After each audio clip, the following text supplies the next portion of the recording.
दाल चावल बनाने की तैयारी हो रही है क्योंकि ईद को तकरीबन 8-10 दिन तो हो गए हैं, तो गोश्त चलता रहा है। गोश्त हर जगह जहाँ भी जाओ गोश्त ही पक रहा होता है। तो मैंने कहा गोश्त खा के थक गए हैं और अब आज दाल बनाते हैं। अस्सलाम वालेकुम, कैसे हैं आप सब? उम्मीद है कि सब ठीक होंगे जी। मैं भी ठीक हूँ अल्हम्दुलिल्लाह। और ये मेरा जूड़ा थोड़ा ज़्यादा ही ऊपर बना हुआ है, तो क्योंकि गर्मी है ना, तो बालों को इतना ऊपर करके बांधते हैं कि गर्मी ना लगे। ऐसे शुक्र है कि आज हवा है थोड़ी बहुत और मौसम अच्छा है। कल रात में मौसम अच्छा हो गया था, तो वैसे बारिश वगैरह आई थी ना, आंधी चली थी, मौसम ठंडा हो गया था। तो अभी मैं दाल साफ़ कर रही हूँ, ज़रा बंदर चावल साफ़ कर रही है, बस पकाते हैं फिर। और अम्मी नहा रही हैं। तो ब्लॉग के साथ आप लोग जुड़े रहिएगा, चैनल को कर लें लाइक शेयर सब्सक्राइब, और बस ब्लॉग आपने पूरा देखना है। कूलर की ये खसें वैसे साफ़ सही हो गई हैं, अच्छी तरह से साफ़ हो गई हैं।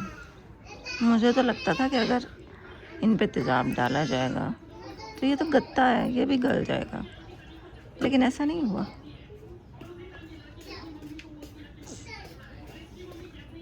दाल हमने चढ़ाई हुई है और थोड़ी सी देर और इसको पकाते हैं, फिर इसको लगाएंगे तड़का। और मैंने दाल थोड़ी सी ज़्यादा बनाई है ना, क्योंकि चावलों पर डालनी होती है, तो चावलों पर ज़्यादा दाल डाल के खाते हैं तो ही ज़्यादा अच्छा लगता है, इसलिए क्वांटिटी ज़रा ज़्यादा होनी चाहिए दाल की। और ये चावल है, चावल उस दिन अब्दुल्ला से मंगवाए थे ना, ये टोटा चावल ले आया था। जब मैंने परसों बनाया था पुलाव, ये टोटा चावल लेकर आ गया था। फिर मैंने कहा गोश्त में पका रही हूँ तो टोटा चावल तो ना पकाऊँ, फिर मैंने दूसरे चावल मंगवाए थे, ये वाले चावल रख दिए थे। मैंने कहा ये फिर घर में किसी और टाइम पका लेंगे, तो गोश्त में पकाने के लिए तो अच्छे वाले चावल मंगवा लिए थे। और अब ये जो टोटा चावल है ना, इसको उबाल लेंगे आज दाल के साथ। ज़्यादा हैं ये, इसको मैं थोड़ा सा उबालूँगी, बाकी रख देंगे, इतने ज़्यादा कहाँ खाए जाते हैं।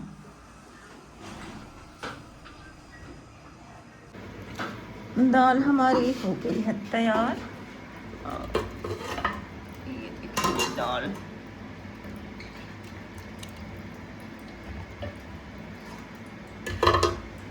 और यहाँ पे चावल रखे हुए हैं, बस चावल उबल जाए ना फिर बाहर चलते हैं, खाते हैं खाना। भूख भी बहुत लगी हुई है।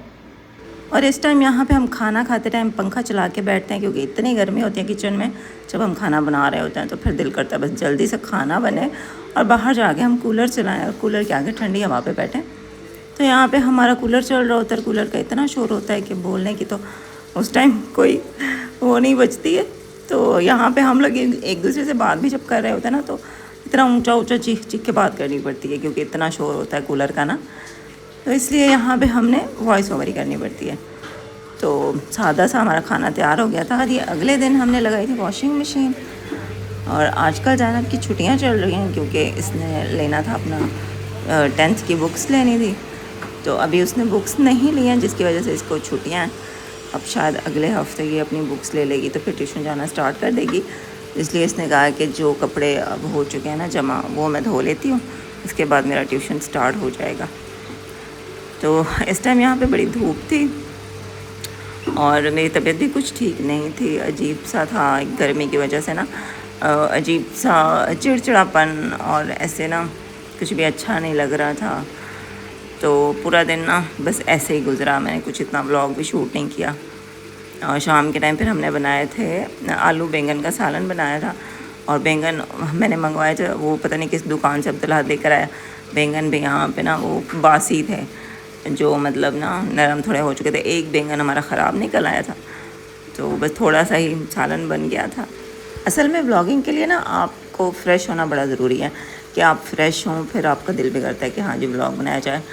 तो जब एक दिमाग में ना इतने सारे टेंशन हों, घर में भी परेशानियाँ हों, फिर अम्मी की मुझे बड़ी टेंशन रहती है, फिर और भी कई सोचें दिमाग में रहती है, तो आप मेंटल हेल्थ ही ठीक नहीं होती ना बंदे की।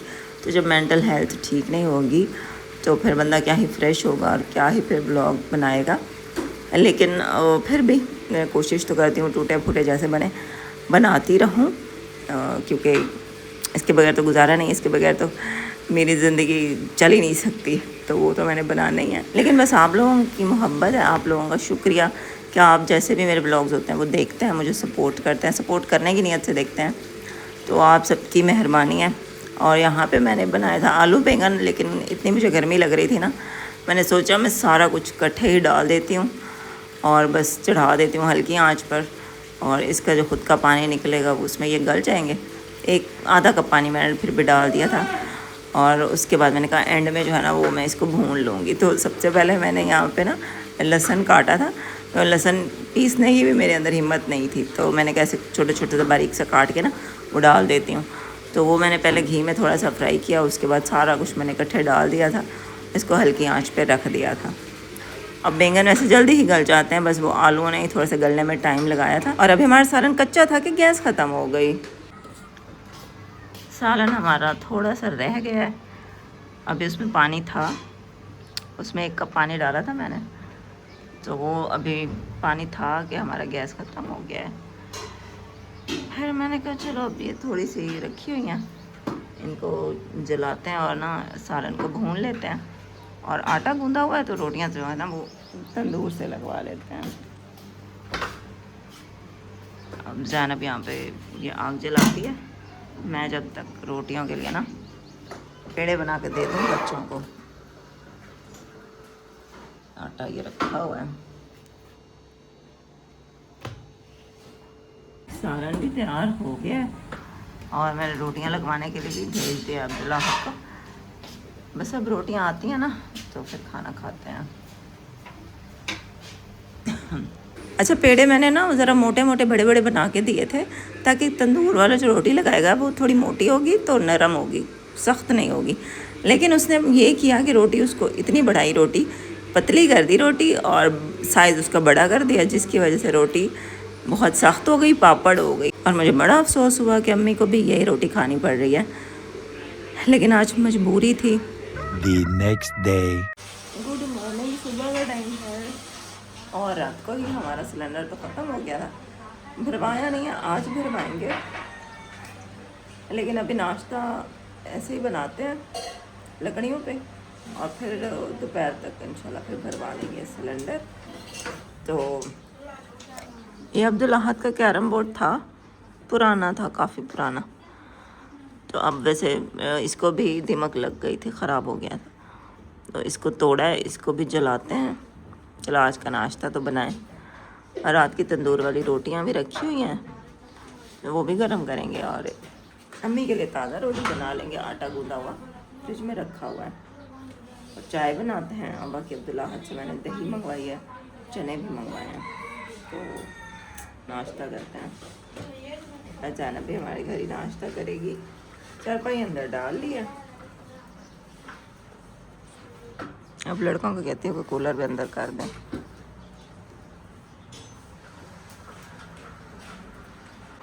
अच्छा, अब्दुल्ला हद सुबह को ना दही थोड़ी ज़्यादा ले आया था, और इसका दिल है कि लस्सी बनाई जाए, मीठी लस्सी। तो अब ये कहता है मम्मा जूसर मशीन तो चलो ख़राब है, अब इसके साथ मुझे लस्सी बना के दो। हाँ जी, ये साथ वालों से लेकर आए हैं, हम सायों के घर से मांग के आए हैं। इसको लस्सी पीने का शौक हुआ है। ये लो पकड़ो अब्दुल्ला,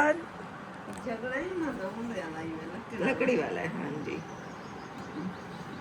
तुम बनाओगे? मैं बनाती हूँ। दही है सारी? हाँ जी, दही है।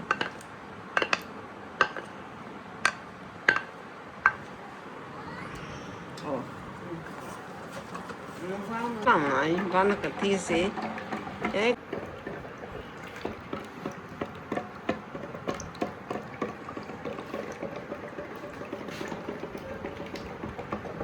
इधर आगे करीब से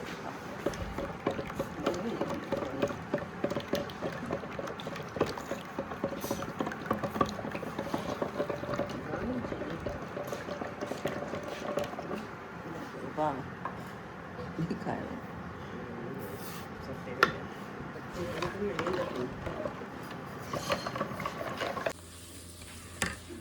अब्दुल्ला सारे काम करवा रहा है, गिलास धो के यहाँ पे रख गया है, बर्फ़ तोड़ के ये ले आया है, और पवा खंगाला है, धोया ना अच्छी तरह। ये देखो मैं बना रही हूँ ऐसे।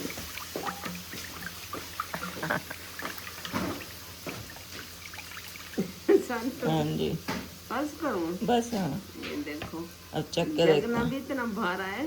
हाँ इतना भारी है। दिला दे, इधर आओ पड़ोस बेटा, ये उधर रख के आओ कटोरी। पक्का चलना है ना तो साल में ही रहना। चख के देखते हैं पहले मीठा कैसे है।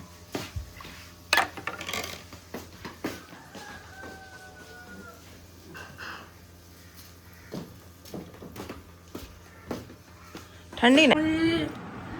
तो ये चने और दही थी, लेकिन वो तो फिर हमने लस्सी बना के पी ली ना। तो ये अम्मी की रोटी ताज़ा है और हम लोगों की रोटियां जो ना रात तंदूर से लगवाई थी, तो ये वाली वो रोटियां हैं, ये खा रहे हैं। हाँ जी अब्दुल्ला, धुआं आ रहा है ना। बस अब बन गया नाश्ता, बस चाय गर्म हो रही है ना, फिर धुआं ख़त्म हो जाएगा।